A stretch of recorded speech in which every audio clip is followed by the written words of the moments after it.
পেট্রোম্যাক্সের আলোতে বসে সবে ডিনার খাচ্ছি। সবেমাত্র ডালনার ডিমে একটা কামড় দিয়েছি, এমন সময় চৌকিদার লক্ষ্মণ জিজ্ঞেস করলো, "আপ লোগ ইমলি বাবা কো দর্শন নেই করেঙ্গে?" বলতে বাধ্য হলাম যে ইমলি বাবার নামটা আমাদের কাছে একেবারেই নতুন, তাই দর্শন করার প্রশ্নটা ওঠেইনি। লক্ষ্মণ বলল, জঙ্গল বিভাগের যে জিপটা আমাদের জন্য মোতায়েন হয়েছে তার ড্রাইভারকে বললেই সে আমাদের বাবার ডেরায় নিয়ে যাবে। জঙ্গলের ভিতরেই তার কুটির, ভারী মনোরম পরিবেশ, সাধু হিসেবেও নাকি খুব উঁচু স্তরে। ভারতবর্ষের নানান জায়গা থেকে গণ্যমান্য লোকেরা এসে তাঁকে দেখে যান, ইত্যাদি ইত্যাদি। এছাড়া আর যে ব্যাপারটা শুনে আরও কৌতূহল হলো সেটা হলো এই যে বাবার নাকি একটা পোষা কেউটে আছে। সেটা বাবার কুটিরের কাছেই একটা গর্তে থাকে, আর রোজ সন্ধেবেলা গর্ত থেকে বেরিয়ে বাবার কাছে এসে ছাগলের দুধ খায়। ধূর্যটিবাবু সব শুনে টুনে মন্তব্য করলেন যে দেশটা বুজরুকিতে ছেয়ে যাচ্ছে, বিশেষ করে ভণ্ড সাধু সন্ন্যাসীর সংখ্যা দিন দিন বিপজ্জনকভাবে বেড়ে চলেছে। পশ্চিমে যতই বিজ্ঞানের প্রভাব বাড়ছে, আমাদের দেশটা নাকি ততই আবার নতুন করে কুসংস্কারের অন্ধকারের দিকে এগোচ্ছে। হোপলেস ব্যাপার মশাই, ভাবলে মাথায় রক্ত উঠে যায়। কথাটা বলে ধূর্যটিবাবু হাত থেকে কাঁটা চামচ নামিয়ে রেখে পাশ থেকে ফ্লাই ফ্ল্যাপ বা মক্ষিকা মারণ দণ্ডটা তুলে নিয়ে টেবিলের ওপর এক অব্যর্থ চাপড়ে একটা মশা মেরে ফেললেন। ভদ্রলোকের বয়স 45 থেকে 50-এর মধ্যে, বেঁটে রোগা ফর্সা চোখা চোখা চেহারা, চোখ দুটো রীতিমতো কটা। আমার সঙ্গে আলাপ এই ভরতপুরে এসে। আমি এসেছি আগ্রা হয়ে, যাব জয়পুরে মেজদার কাছে 2 হপ্তার ছুটি কাটাতে। এখানে এসে ডাকবাংলোয় বা টুরিস্ট লজে জায়গা না পেয়ে শেষটায় অনেক কাঠখড় কুড়িয়ে শহরের বাইরে এই ফরেস্ট রেস্ট হাউসে এসে উঠেছি। তাতে অবশ্যই আক্ষেপের কিছু নেই, কারণ জঙ্গলে ঘেরা রেস্ট হাউসে থাকার মধ্যে বেশ একটা রোমাঞ্চকর আরাম আছে। ধূর্যটিবাবু আমার একদিন আগে এসেছেন, কেন এসেছেন তা এখনও খুলে বলেননি, যদিও নিছক বেড়ানো ছাড়া আর কোনো কারণ থাকতে হবে এমন কোনো কথা নেই। আমরা দুজনে একই জিপে ঘোরাফেরা করছি। কাল এখান থেকে 22 মাইল পূবে দিগ বলে একটা জায়গায় গিয়েছিলাম সেখানকার কেল্লা আর প্রাসাদ দেখতে। ভরতপুরের কেল্লাও আজ সকালে দেখা হয়ে গিয়েছে, আর বিকেলে গিয়েছিলাম কেওলাদেওয়ের ঝিলে পাখির আস্তানা দেখতে। সে এক অদ্ভুত ব্যাপার। 7 মাইলের ওপর লম্বা ঝিল, তার মাঝে মাঝে ছোট ছোট দ্বীপের মতো ডাঙা মাথা উঁচিয়ে রয়েছে, আর সেই ডাঙার প্রত্যেকটিতে রাজ্যের পাখি এসে জড়ো হয়েছে। তার অর্ধেকের বেশি আমি কোনো কালে চোখেই দেখিনি। আমি অবাক হয়ে পাখি দেখছি, আর ধূর্যটিবাবু ক্ষণে ক্ষণে গজগজ করে উঠছেন আর হাত দুটোকে অস্থিরভাবে এদিক ওদিকে নাড়িয়ে মুখের আশপাশ থেকে উনকি সরাবার চেষ্টা করছেন। উনকি হলো এক রকমের ছোট্ট পোকা, ঝাঁকে ঝাঁকে এসে মাথার চারপাশে ঘোরে আর নাকে মুখে বসে। তবে পোকাগুলো এতই ছোট যে তাদের অনায়াসে অগ্রাহ্য করে থাকা যায়। কিন্তু ধূর্যটিবাবু দেখলাম বারবার বিরক্ত হয়ে উঠছেন। এত অধৈর্য হলে কি চলে? 8:30টার সময় খাওয়া শেষ করে সামনের বারান্দার বেতের চেয়ারে বসে চাঁদনি রাতে জঙ্গলে শোভা দেখতে দেখতে ধূর্যটিবাবুকে বললাম, ওই যে সাধু বাবার কথা বলছিল, যাবেন নাকি দেখতে? ধূর্যটিবাবু তাঁর হাতের সিগারেটটা একটা ইউক্যালিপটাস গাছের গুঁড়ির দিকে তাক করে ছুঁড়ে ফেলে বললেন, কেউটে পোষ মানে না, মানতে পারে না। সাপ সম্বন্ধে আমার যথেষ্ট জ্ঞান আছে।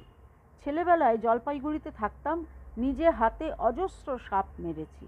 কেউটে হচ্ছে বীভৎস শয়তান সাপ, পোষ মানানো অসম্ভব। কাজেই সাধু বাবার খবরটা কতটা সত্যি সে বিষয়ে যথেষ্ট সন্দেহ আছে। আমি বললাম, কাল তো বিকেলে এমনিতে কোনো প্রোগ্রাম নেই, সকালে বায়ানের কেল্লা দেখে আসার পর থেকেই তো ফ্রি। আপনার বুঝি সাধু সন্ন্যাসীদের ওপর খুব ভক্তি? প্রশ্নটার পিছনে বেশ একটা খোঁচা রয়েছে সেটা বুঝতে পারলাম, কিন্তু আমি জবাবটা দিলাম খুব সরলভাবেই। ভক্তির কথা আর আসছে কি করে, কারণ সাধু সংসর্গের তো কোনো সুযোগই হয়নি এখনো পর্যন্ত। তবে কৌতূহল যে আছে সেটা অস্বীকার করব না। আমারও ছিল এককালে, কিন্তু একটা অভিজ্ঞতার পর থেকে আর। অভিজ্ঞতাটা হলো, ধূর্যটিবাবু নাকি ব্লাড প্রেশারের ব্যারাম বছর 10 আগে তাঁর জ্যাঠামশাইয়ের পাল্লায় পড়ে তিনি এক সাধু বাবার দেওয়া টোটকা ওষুধ খেয়ে নাকি 7 দিন ধরে অসহ্য পেটের যন্ত্রণায় ছটফট করেছিলেন, আর তার ফলে তাঁর রক্তের চাপও নাকি গিয়েছিল বেড়ে। সেই থেকে ধূর্যটিবাবুর ধারণা হয়েছে ভারতবর্ষের শতকরা 90% সাধুই হচ্ছে আসলে ভণ্ড অসাধু। ভদ্রলোকের বাবা বিদ্বেষটা বেশ মজার লাগছিল, তাই তাঁকে খানিকটা উস্কোনোর জন্যই বললাম, কেউটের পোষ মানার কথা যে বলছেন, আপনি পোষ মানাতে পারবো না নিশ্চয়ই, কিন্তু হিমালয়ের কোনো কোনো সাধু তো শুনেছি একেবারে বাঘের গুহায় বাঘের সঙ্গে একসঙ্গে বাস করে। শুনেছেন তো, দেখেছেন কি? স্বীকার করতেই হলো যে দেখিনি। দেখবেন না, এ হলো আষাঢ়ে গপ্পর দেশ। শুনবেন অনেক কিছুই, কিন্তু চাক্ষুষ দেখতে চাইলে দেখতে পাবেন না। আমাদের রামায়ণ মহাভারতই দেখুন না। বলছি ইতিহাস, কিন্তু আসলে আজগুবি গপ্পর দ্বীপ। রাবণের 10টা মাথা, হনুমান লেজে আগুন নিয়ে লঙ্কা পুড়োচ্ছে, ভীমের অ্যাপেটাইট, ঘটোৎকচ, হিড়িম্বা, পুষ্পকরথ, কুম্ভকর্ণ, এগুলোর চেয়ে বেশি ননসেন্স আর কি আছে? আর সাধু সন্ন্যাসীদের ভণ্ডামির কথা যদি বলেন, সে তো এইসব পুরাণ থেকেই শুরু হয়েছে, অথচ সারা দেশের শিক্ষিত অশিক্ষিত লোক একদিন ধরে এইসব গিলে খাচ্ছে। বায়ানের কেল্লা দেখে রেস্ট হাউসে ফিরে লাঞ্চ ও বিশ্রাম সেরে ইমলি বাবার ডেরায় পৌঁছতে 4টে বেজে গেল। ধূর্যটিবাবু এ ব্যাপারে আর আপত্তি করেননি, হয়তো তাঁর নিজেরও বাবা সম্পর্কে একটু কৌতূহল হচ্ছিল।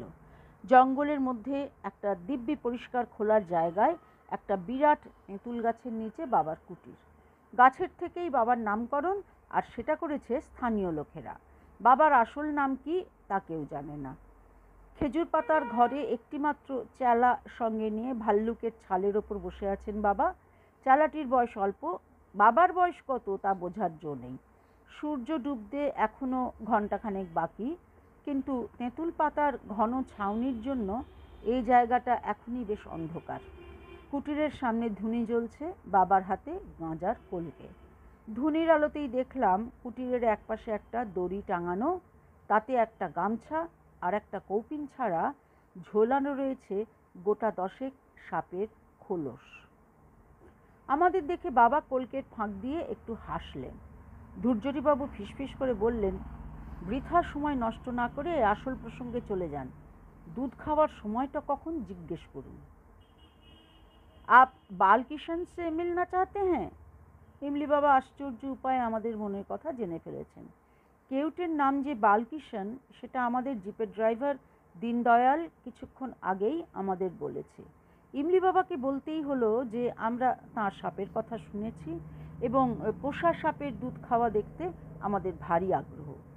সে সৌভাগ্য হবে কি?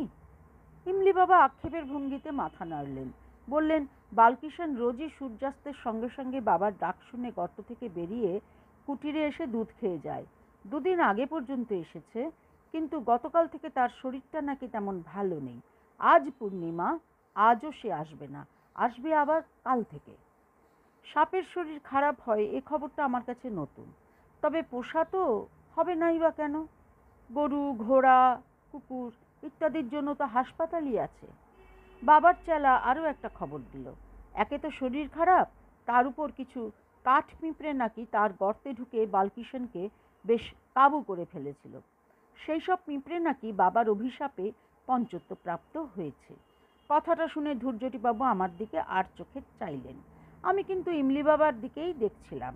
চেহারায় তেমন কোনো বিশেষত্ব নেই, পরনে সাধারণ একটা গেরুয়া আলখাল্লা, মাথায় জটা আছে, কিন্তু তাও তেমন জবরজং কিছু নয়।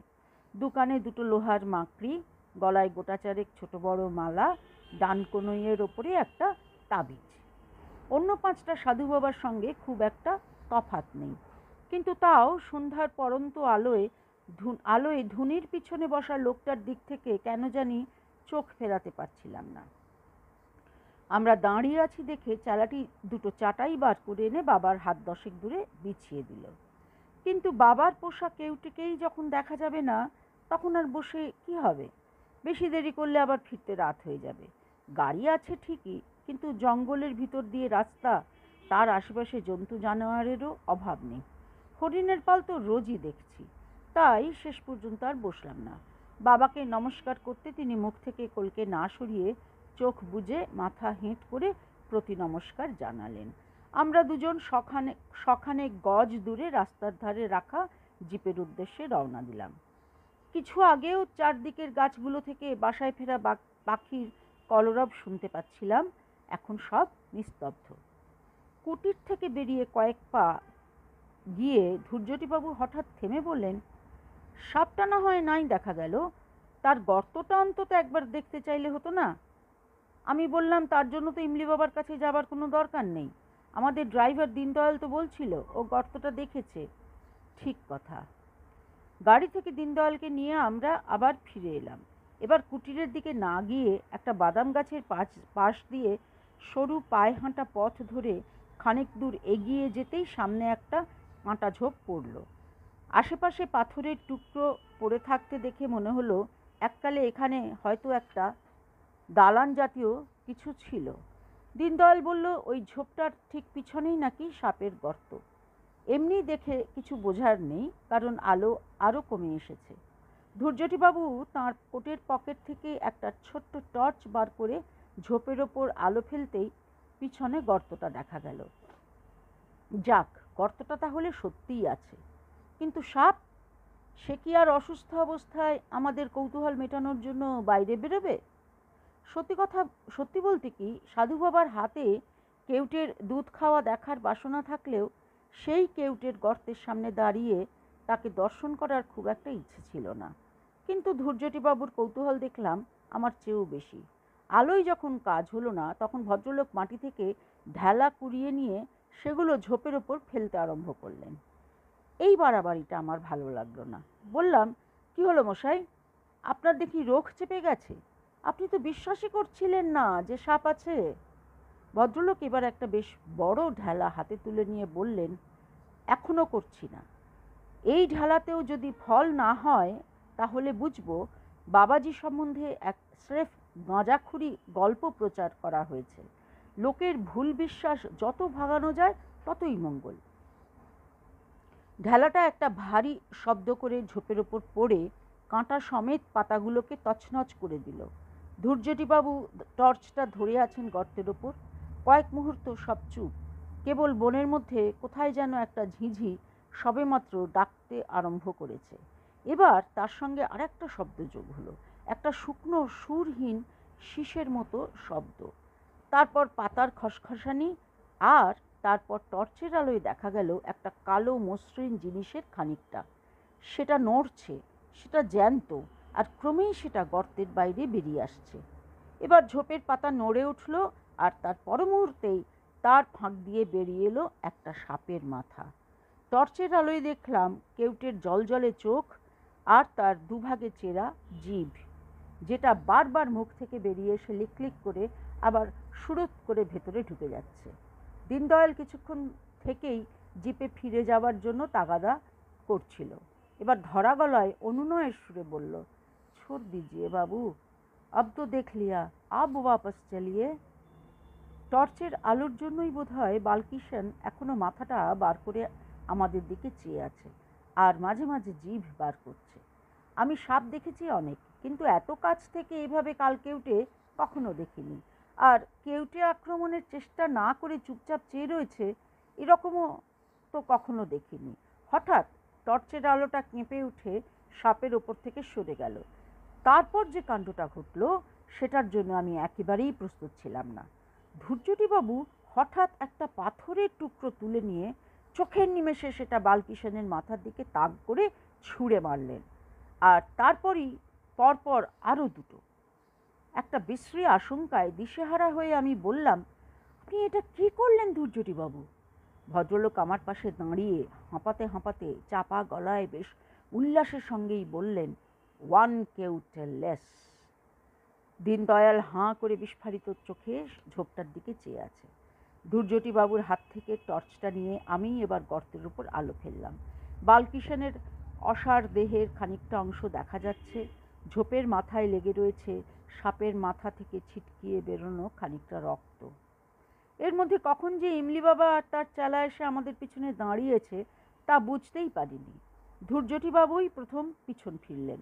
তারপর আমিও ঘুরে দেখি বাবা হাতে একটা যষ্ঠি নিয়ে আমাদের থেকে হাত দশেক দূরে একটা বেঁটে খেজুর গাছের পাশে দাঁড়িয়ে ধূর্যটিবাবুর দিকে এক দৃষ্টে চেয়ে রয়েছেন। বাবা যে এত লম্বা সেটা বসা অবস্থায় বুঝতে পারিনি, আর তাঁর চোখের চাহনির বর্ণনা দেওয়ার ক্ষমতা আমার নেই। শুধু এইটুকু বলতে পারি যে বিস্ময়, ক্রোধ আর বিদ্বেষ মেশানো এমন চাহনি আমি কারো চোখে দেখিনি। বাবার ডান হাতটা এবার সামনের দিকে উঠে এলো। এখন সেটা নির্দেশ করছে ধূর্যটিবাবুর দিকে।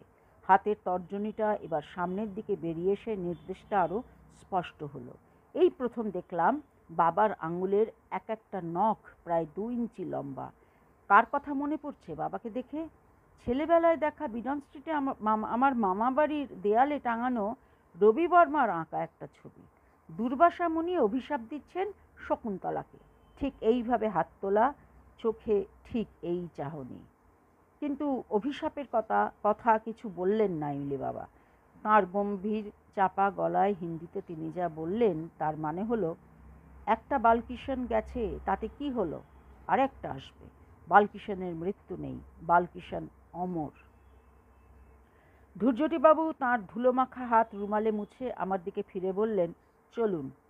বাবার চেলা এসে গর্তের মুখ থেকে কেউটের মৃতদেহটা বার করে নিল, বোধহয় তার সৎকারের ব্যবস্থার জন্য। সাপের দৈর্ঘ্য দেখে আমার মুখ থেকে আপনা থেকেই একটা বিস্ময়সূচক শব্দ বেরিয়ে পড়ল। কেউটে যে এত লম্বা হতে পারে তা আমার ধারণাই ছিল না। ইমলি বাবা ধীরে ধীরে তাঁর কুটিরের দিকে চলে গেলেন। আমরা তিনজন গিয়ে জিপে উঠলাম। রেস্ট হাউসে ফেরার পথে ধূর্যটিবাবুকে গুম হয়ে বসে থাকতে দেখে তাঁকে একটা কথা না বলে পারলাম না। বললাম, সাপটা যখন লোকটার পোষা আর আপনার কোনো অনিষ্টও করছিল না, তখন ওটাকে মারতে গেলেন কেন? ভেবেছিলাম ভদ্রলোক বুঝি সাপ আর সাধুদের আরও কিছু কড়া কথা শুনিয়ে নিজের কুকীর্তি সমর্থন করার চেষ্টা করবেন, কিন্তু তিনি সেসব কিছুই না করে উল্টে আমাকে একটা সম্পূর্ণ অবান্তর প্রশ্ন করে বসলেন। খগম কে বলুন তো মশাই? খগম? খগম নামটা আবছা আবছা চেনা চেনা মনে হচ্ছে, কিন্তু কোথায় শুনেছি বা পড়েছি মনে পড়ল না। ধূর্যটি আরও দুবার আপন মনে খগম খগম করে শেষটায় চুপ করে গেলেন। রেস্ট হাউসে যখন পৌঁছলাম তখন 6:30 বাজে। ইমলি বাবার চেহারাটা মাঝে মাঝে মনে পড়ছে। দুর্বাসার মতো চোখ পাকিয়ে হাত তুলে রয়েছেন ধূর্যটিবাবুর দিকে। ভদ্রলোকের কেন যে এমন মতিভ্রম হলো কে জানে। তবে মন বলছে ঘটনার শেষ দেখে এসেছি আমরা, কাজেই ও নিয়ে আর ভেবে লাভ নেই। বাবা নিজেই বলেছেন বালকিষণের মৃত্যু নেই। ভরতপুরে জঙ্গলে কি আর কেউটে নেই? কালকের মধ্যে নিশ্চয়ই বাবার চেলা চামুন্ডারা আরেকটা কেউটে ধরে এনে বাবাকে উপহার দেবে। ডিনারে লক্ষ্মণ মুরগির কারি রেঁধেছিল, আর তার সঙ্গে ঘিয়ে ভাজা হাতের রুটি আর উরুৎকা ডাল। সারাদিনের ঘোরাফেরার পর খিদেটা দিব্যি হয়। কলকাতায় রাত্রে যা খাই তার ডবল খেয়ে ফেলি অক্লেশে। ধূর্যটিবাবু ছোটোখাটো মানুষ হলে কি হবে, তিনিও বেশ ভালোই খেতে পারেন। কিন্তু আজ যেন মনে হলো ভদ্রলোকের খিদে নেই। শরীর খারাপ লাগছে কিনা জিজ্ঞেস করাতে কিছু বললেন না। আমি বললাম, আপনি কি বালকিষণের কথা ভেবে আক্ষেপ করছেন? ধূর্যটিবাবু আমার কথায় মুখ খুললেন বটে, কিন্তু যা বললেন সেটাকে আমার প্রশ্নের উত্তর বলা চলে না। পেট্রোম্যাক্সের দিকে এক দৃষ্টে তাকিয়ে থেকে গলাটাকে ভীষণ সরু আর মোলায়েম করে বললেন, সাপটা ফিসফিস করছিল, ফিসফিস করছিল। আমি হেসে বললাম, ফিসফিস না ফোঁস? ধূর্যটিবাবু আলোর দিক থেকে চোখ না সরিয়ে মাথা নেড়ে বললেন, না, ফিসফিস। সাপের ভাষা, সাপের শীষ, ফিস ফিস ফিস ফিস। কথাটা বলে ভদ্রলোক নিজেই জিভের ফাঁক দিয়ে সাপের শীষের মতো শব্দ করলেন কয়েকবার। তারপর আবার ছড়া কাটার ভঙ্গিতে মাথা নেড়ে বললেন, সাপের ভাষা, সাপের শীষ, ফিস ফিস ফিস ফিস, বালকিষণের বিষম বিষ, ফিস ফিস ফিস ফিস। এটা কি ছাগলের দুধ? শেষ কথাটা অবশ্যই ছড়ার অংশ নয়, সেটা হলো সামনে প্লেটে রাখা পুডিংকে উদ্দেশ্য করে। লক্ষ্মণ শুধু দুধটা বুঝে, ছাগল টাগল না বুঝে বলল, হ্যাঁ বাবু, দুধ হ্যায় আর আন্ডে ভি হ্যায়। দুধ আর ডিম দিয়ে যে পুডিং হয় সে কে না জানে। ধূর্যটিবাবু লোকটার স্বভাবত একটু খামখেয়ালি ও ছিটগ্রস্ত, কিন্তু ওর আজকের ভাবটা একটু বাড়াবাড়ি বলে মনে হচ্ছিল। তিনি নিজেই হয়তো সেটা বুঝতে পেরে যেন জোর করেই নিজেকে সামলে নিয়ে বললেন, বড় বেশি রোদে ঘোরা হয়েছে কদিন, তাই বোধহয় মাথাটা, কাল থেকে একটু সাবধান হতে হবে। আজ শীতটা বেশ জাঁকিয়ে পড়েছে, তাই খাবার পরে আর বাইরে না বসে ঘরে গিয়ে আমার সুটকেসটা গোছাতে লাগলাম। কাল সন্ধ্যার ট্রেনে ভরতপুর ছাড়ব। মাঝরাত্রিরে সবাই মাধোপুরে চেঞ্জ, ভোর 5টায় জয়পুরে পৌঁছনো। অন্তত এটাই ছিল আমার প্ল্যান। কিন্তু সে প্ল্যান ভেস্তে গেল। মেজদাকে টেলিগ্রাম করে জানিয়ে দিতে হলো যে অনিবার্য কারণে যাওয়া একদিন পিছিয়ে যাচ্ছে। কেন এমন হলো সেটাই এখন বলতে চলেছি। ঘটনাগুলো যথাসম্ভব স্পষ্ট ও অবিকলভাবে বলতে চেষ্টা করব। এ ঘটনা যে সকলে বিশ্বাস করবে না সেটা জানি।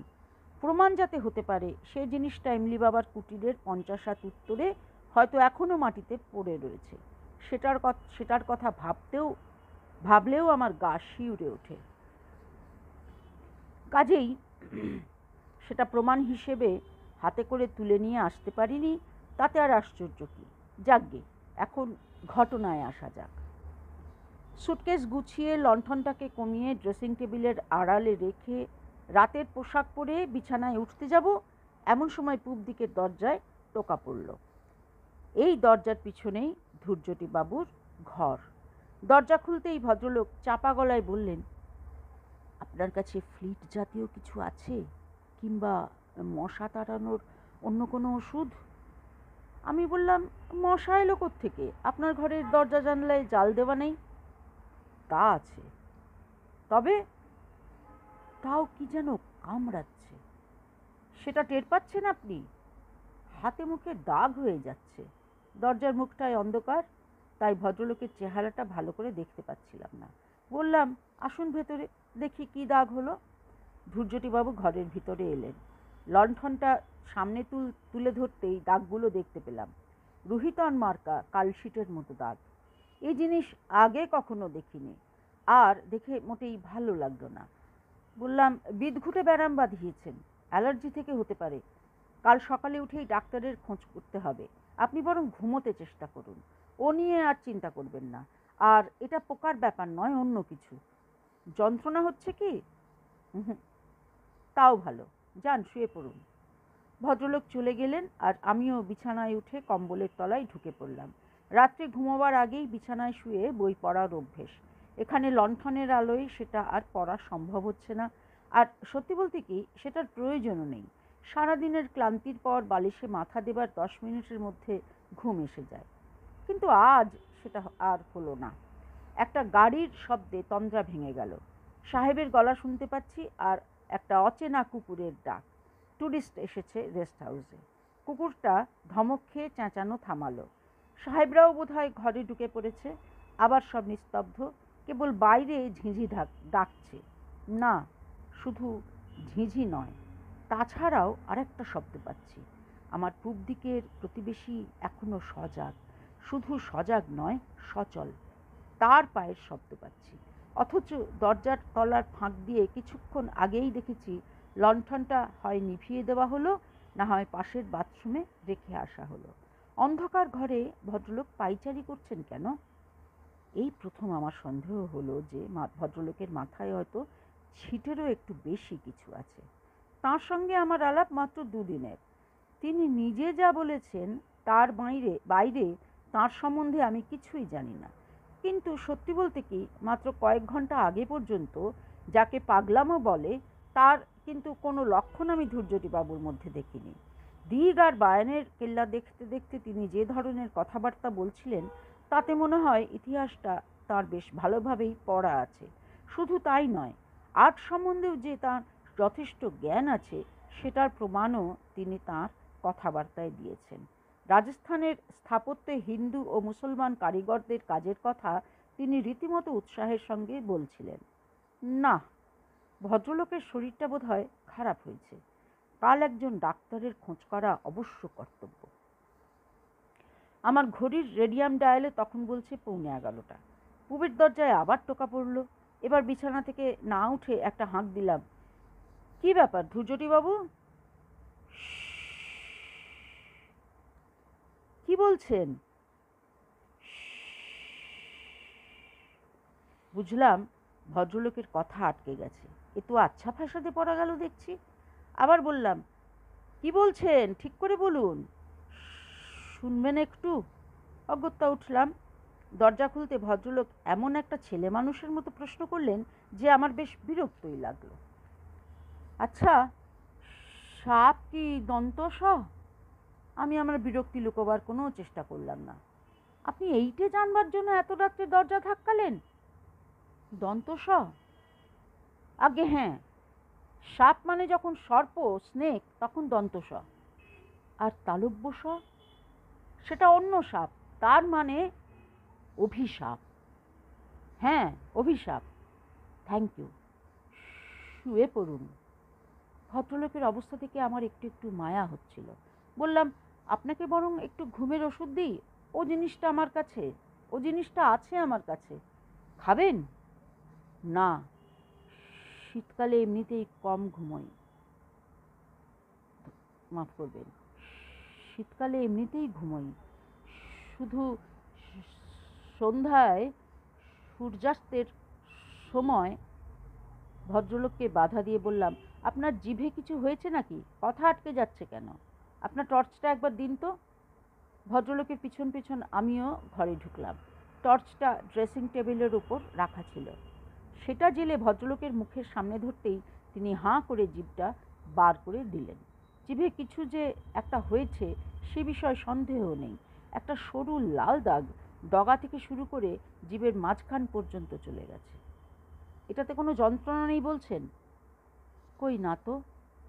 কি যে ব্যারাম বাঁধিয়ে বসেছেন ভদ্রলোক, সেটা আমার বোঝার সাধ্য নেই। এবারে ভদ্রলোকের খাটের দিকে চোখ গেল।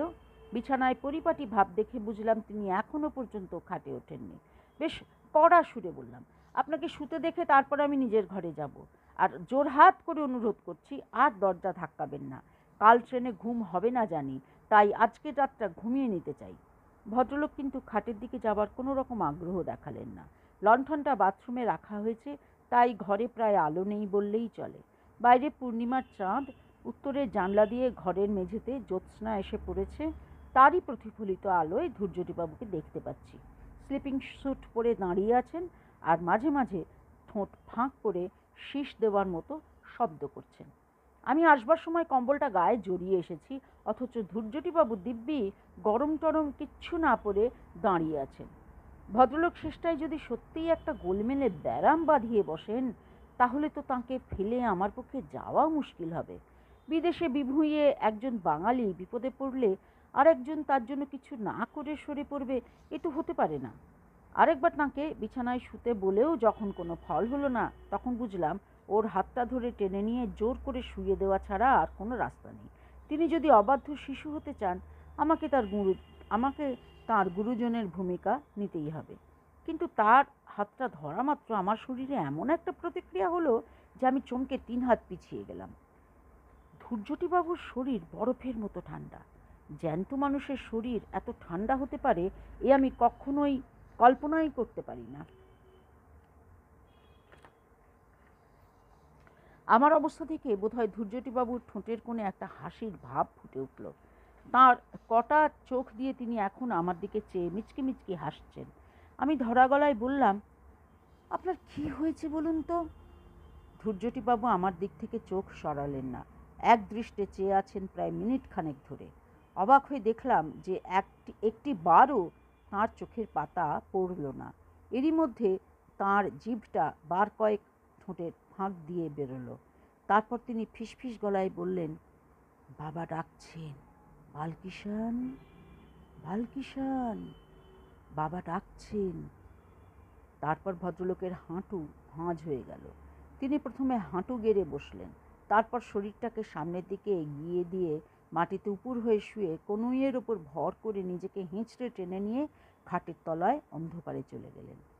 আমি বেশ বুঝতে পারছিলাম যে আমার সমস্ত শরীর ঘামে ভিজে গেছে, হাত পা ঠকঠক করে কাঁপছে। আমি আর দাঁড়িয়ে থাকতে পারছি না। ভদ্রলোক সম্বন্ধে দুশ্চিন্তা কেটে গিয়ে এখন যেটা অনুভব করছি সেটা অবিশ্বাস আর আতঙ্কে মেশানো একটা অদ্ভুত ভয়াবহ ভাব। নিজের ঘরে ফিরে এলাম। দরজাটা বন্ধ করে খিল লাগিয়ে আপাদমস্তক কম্বল মুড়ি দিয়ে কিছুক্ষণ শুয়ে থাকার পর কাঁপুনিটা কমলো, চিন্তাটা একটু পরিষ্কার হলো। ব্যাপারটা কোথায় গিয়ে দাঁড়িয়েছে এবং চোখের সামনে যা ঘটতে দেখেছি তা থেকে কী সিদ্ধান্তে পৌঁছানো যায় সেটা একবার ভেবে দেখলাম। আজ বিকেলে আমার সামনে ধূর্যটিবাবু এমলি বাবার পোষা কেউটেটাকে পাথরের ঘায়ে মেরে ফেললেন। তারপরেই ইমলি বাবা ধূর্যটিবাবুর দিকে আঙুল তুলে দেখিয়ে বললেন, একটা বালকিষাণ গেছে, তার জায়গায় আরেকটা বালকিষাণ আসবে। সেই দ্বিতীয় বালকিষাণ কি সাপ, না মানুষ, নাকি সাপ হয়ে যাওয়া মানুষ? ধূর্যটিবাবুর সর্বাঙ্গে চাকা চাকা দাগগুলো কি? জিভের দাগটা কি? সেটা কি দুভাগে ভাগ হয়ে যাবার আগের অবস্থা? তাঁর শরীর এত ঠান্ডা কেন? তিনি খাটে না শুয়ে খাটের তলায় ঢুকলেন কেন? হঠাৎ বিদ্যুতের ঝলকের মতো একটা জিনিস মনে পড়ে গেল, খগম। ধূর্যটিবাবু জিজ্ঞেস করেছিলেন খগমের কথা। নামটা চেনা চেনা লাগছিল, কিন্তু বুঝতে পারিনি। এখন মনে পড়ে গেছে। ছেলেবেলায় পড়া মহাভারতের একটা গল্প। খগম নামে এক তপস্বী ছিলেন। তাঁর সাপে তাঁর বন্ধু সহস্রপাদ মুনি ঢোঁড়া সাপ হয়ে যান। খগম, সাপ, সাপ সব মিলে যাচ্ছে। তবে তিনি হয়েছিলেন ঢোঁড়া, আর ইনি কি? আমার দরজায় আবার কে যেন ধাক্কা দিচ্ছে, উপর দিকে নয়, তলার দিকে, চৌকাঠের ঠিক উপরে। একবার, দুবার, তিনবার। আমি বিছানা থেকে নড়লাম না। দরজা আমি খুলব না, আর না। আওয়াজ বন্ধ হলো। আমি দম বন্ধ করে কান পেতে আছি। এবার কানে এলো শিসের শব্দ। দরজার কাছ থেকে ক্রমে সেটা দূরে সরে গেল। এবার আমার নিজের হৃদস্পন্দন ছাড়া আর কোনো শব্দ নেই। ওটা কি? একটা চিঁচি শব্দ, একটা তীক্ষ্ণ মিহি আর্তনাদ। ইঁদুর নাকি? এখানে ইঁদুর আছে। প্রথম রাত্রেই দেখেছি আমার ঘরে। পরদিন লক্ষ্মণকে বলাতে সে রান্নাঘর থেকে একটা ইঁদুর ধরা কলে জ্যান্ত ইঁদুর দেখিয়ে নিয়ে গেল। বলল, চুহা তো আছেই, ছুচুন্দারও আছে। আর্তনাদ ক্রমে মিলিয়ে এসে আবার নিস্তব্ধতা। 10 মিনিট গেল। ঘড়ি দেখলাম, 1:45। ঘুম যে কোথায় উধাও হয়েছে জানি না। জানলা দিয়ে বাইরের গাছপালা দেখা যাচ্ছে। চাঁদ বোধ হয় ঠিক মাথার উপরে। একটা দরজা খোলার শব্দ। পাশের ঘরে ধূর্যটিবাবু বারান্দায় যাবার দরজাটা খুলেছেন। আমার ঘরের যেদিকে জানলা, বারান্দায় যাবার দরজাও সেই দিকে। ধূর্যটিবাবুর ঘরেও তাই। বারান্দা থেকে নেমে 20 হাত গেলেই গাছপালা শুরু হয়। ধূর্যটিবাবু বারান্দায় বেরিয়েছেন। কোথায় যাচ্ছেন তিনি? কি মতলব তাঁর? আমি এক দৃষ্টে জানলার দিকে চেয়ে রইলাম। শিসের শব্দ পাচ্ছি। সেটা ক্রমশ বাড়ছে এবং সেটা ঠিক আমার জানলার বাইরে। জানলাটা ভাগ্যিস জালে ঢাকা, নইলে একটা কি যেন জিনিস জানলার দরজার দিক থেকে ওপরে উঠছে। খানিকটা উঠে থেমে গেল। একটা মাথা, লণ্ঠনের আবছা আলোয় দুটো জলজলে কটা চোখ। নিষ্পলক দৃষ্টিতে চোখ দুটো আমার দিকে চেয়ে আছে। প্রায় মিনিট খানেক এইভাবে থাকার পর একটা কুকুরের ডাক শোনা মাত্র মাথাটা বাঁ দিকে ঘুরে পরক্ষণেই আবার নিচের দিকে নেমে অদৃশ্য হয়ে গেল। কুকুরটা ডাকছে, পরিত্রাহী চিৎকার। এবার একটা ঘুম জড়ানো সাহেবী গলায় ধমকের আওয়াজ পেলাম। একটা কাতর গোঙানির সঙ্গে কুকুরের ডাকটা থেমে গেল। তারপর আর কোনো শব্দ নেই। আমি মিনিট 10 ইন্দ্রিয়গুলোকে সজাগ রেখে শুয়ে পড়লাম। কানের মধ্যে আজই রাত্রে শোনা একটা ছড়া বারবার ফিরে আসছে। সাপের ভাষা, সাপের শীষ, ফিস ফিস, ফিস ফিস, বালকিষাণের বিষম বিষ, ফিস ফিস, ফিস ফিস। ক্রমে সেই ছড়াটাও মিলিয়ে এলো। বুঝতে পারলাম একটা ঝিমঝিমে অবসন্ন ভাব আমাকে ঘুমের দিকে টেনে নিয়ে যাচ্ছে। ঘুমটা ভাঙল সাহেবদের চেঁচামেচিতে। ঘড়িতে দেখি 6টা বাজতে 10। কিছু একটা গন্ডগোল বেঁধেছে। তাড়াতাড়ি উঠে গায়ে একটা গরম কাপড় চাপিয়ে বাইরে এসে শ্বেতাঙ্গ আগন্তুকদের সাক্ষাৎ পেলাম। 2 যুবক আমেরিকান, ডাকনাম ব্রুস আর মাইকেল। তাদের পোষা কুকুরটা কাল রাত্রে মারা গেছে। কুকুরটাকে নিজেদের ঘরেই নিয়ে শুয়েছিল, তবে ঘরের দরজা বন্ধ করেনি। ওরা সন্দেহ করছে রাত্রে বিছে বা সাপ জাতীয় বিষাক্ত কিছু এসে কামড়ানোর ফলে এই দশা। মাইকেলের ধারণা কাঁকড়া বিছে, কারণ শীতকালে সাপ বেরোয় না, সেটা সকলেই জানে। আমি আর কুকুরের ওপর সময় নষ্ট না করে বারান্দার উল্টো দিকে ধূর্যটিবাবুর ঘরের সামনে গিয়ে হাজির হলাম। দরজা খোলা রয়েছে, ঘরের মালিক ঘরে নেই। লক্ষ্মণ রোজ ভোর 5:30টায় উঠে উনুন ধরিয়ে চায়ের জল গরম করে। তাকে জিজ্ঞেস করতে সে বলল ধূর্যটিবাবুকে দেখেনি। নানা রকম আশঙ্কা মনের মধ্যে ঘুরপাক খাচ্ছে। যে করে হোক ভদ্রলোককে খুঁজে বার করতেই হবে। পায়ে হেঁটে আর কত দূর যাবেন তিনি? কিন্তু চারপাশের জঙ্গলে অনেক খোঁজাখুঁজি করেও তার কোনো খোঁজ পাওয়া গেল না। 10:30টায় জিপ এলো। আমি ড্রাইভারকে বললাম পোস্ট অফিস যাব, জয়পুরে টেলিগ্রাম করতে হবে। ধূর্যটিবাবুর রহস্য সমাধান না করে ভরতপুর ছাড়া যাবে না। মেজদাকে টেলিগ্রাম করে ট্রেনের টিকিট একদিন পিছিয়ে রেস্ট হাউসে ফিরে এসে শুনলাম তখনও পর্যন্ত ধূর্যটিবাবুর কোনো খবর পাওয়া যায়নি। আমেরিকান দুটি তাদের মরা কুকুরটাকে কবর দিয়ে এর মধ্যেই তল্পিতল্পা গুটিয়ে উধাও। সারা দুপুর রেস্ট হাউসের আশেপাশে ঘোরাফেরা করলাম। জিপটা আমার আদেশ মতোই আবার বিকেলে এসে হাজির হলো। একটা মতলব ছিল মাথায়, মন বলছিল সেটাই হয়তো ফল হবে। ড্রাইভারকে বললাম ইমলি বাবার কাছে চলো। কাল যেমন সময় এসেছিলাম আজও প্রায় সেই একই সময় গিয়ে পৌঁছলাম বাবার কুটিরে। বাবা কালকের মতো ধুনি জ্বালিয়ে বসে আছেন। শিষ্য আজ আরও দুটি বেড়েছে, তার মধ্যে একজন মাঝবয়সী, অন্যটি ছোকরা। বাবা আমাকে দেখেই ঘাড় বেঁকিয়ে নমস্কার জানালেন। কালকের সেই ভস্য করা চাহনির সঙ্গে আজকের চাহনির কোনো মিল নেই। আমি আর সময় নষ্ট না করে বাবাকে সরাসরি জিজ্ঞেস করলাম আমার সঙ্গে কাল যে ভদ্রলোকটি এসেছিলেন তাঁর কোনো খবর তিনি দিতে পারেন কি না। বাবার মুখ প্রসন্ন হাসিতে ভরে গেল। বললেন খবর আছে বই কি, তোমার দোস্ত আমার আশা পূর্ণ করেছে। সে আমার বালকিষাণকে আবার ফিরিয়ে এনেছে। এই প্রথম চোখে পড়ল বাবার ডান পাশে রাখা একটা পাথরের বাটি। সেই বাটিতে যে সাদা তরল পদার্থটা রয়েছে সেটা দুধ ছাড়া আর কিছুই নয়। কিন্তু সাপ আর দুধের বাটি দেখতে তো আর আমি এত দূর আসিনি। আমি এসেছি ধূর্যটি প্রসাদ বসুর খোঁজে। লোকটা তো আর হাওয়ায় মিলিয়ে যেতে পারে না, আর অস্তিত্বের একটা চিহ্নও যদি দেখতে পেতাম তবু খানিকটা নিশ্চিন্ত হওয়া যেত। ইমলি বাবা মানুষের মনের কথা বুঝে ফেলতে পারেন, এটা আগেও দেখেছি। গাঁজার কলকেতে বড় রকম একটা টান দিয়ে সেটা পাশের প্রৌঢ় চেলার হাতে চালান করে দিয়ে বললেন তোমার বন্ধুকে তো তুমি আর আগের মতো ফিরে পাবে না, তবে তার স্মৃতিচিহ্ন সে রেখে গেছে। সেটা তুমি বালকিষাণের ডেরার 50 পা দক্ষিণে পাবে। সাবধানে যেও, অনেক কাঁটা গাছ পড়বে পথে। বাবার কথা মতো গেলাম বালকিষাণের গর্তের কাছে। সে গর্তে এখন সাপ আছে কিনা সেটা জানার আমার বিন্দুমাত্র কৌতূহল নেই। আকাশে ডুবুডুবু সূর্যের দিকে চেয়ে হিসেব করে দক্ষিণ দিক ধরে এগিয়ে গেলাম। ঘাস, কাঁটা ঝোপ, পাথরের টুকরো আর চোর কাঁটার ভেতর দিয়ে গুনে গুনে 50 পা এগিয়ে গিয়ে একটা অর্জুন গাছের গুঁড়ির ধারে যে জিনিসটা পড়ে থাকতে দেখলাম সেরকম জিনিস এই কয়েক মিনিট আগেই ইমলি বাবার কুটিরে দড়ি থেকে ঝুলছে দেখে এসেছি। সেটা একটা খোলস। সারা খোলসের ওপর রুহিতন মার্কা নকশা। সাপের খোলস কি? না, তা নয়। সাপের শরীর কি এত চওড়া হয়? আর তার দুপাশ দিয়ে কি দুটো হাত আর তলা দিয়ে একজোড়া পা বেরোয়? আসলে এটা একটা মানুষের খোলস। সেই মানুষটা এখন আর মানুষ নেই। সে এখন ওই গর্তটার মধ্যে কুণ্ডলি পাকিয়ে শুয়ে আছে। সে যাতে কেউটে, তার দাঁতে বিষ। ওই যে তার শীষ শুরু হলো, ওই যে সূর্য ডুবল, ওই যে ইমলি বাবা ডাকছে বালকিষাণ, বালকিষাণ, বালকিষাণ।